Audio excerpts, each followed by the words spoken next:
Hello, today I'm going to show you how you can create a video out of a image in Grok.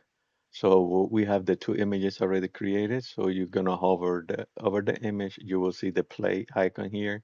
Click on make a video and you see this video is going to start being generated.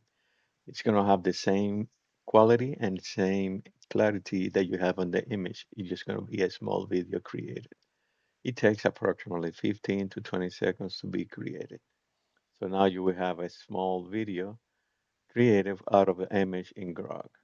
You also can redo and make them spicy, fun, or normal. So let's do one that is fun. So let's take a look at what this Grok is going to generate. So we see it there. Well, I hope you enjoyed. Like, subscribe for more tech news.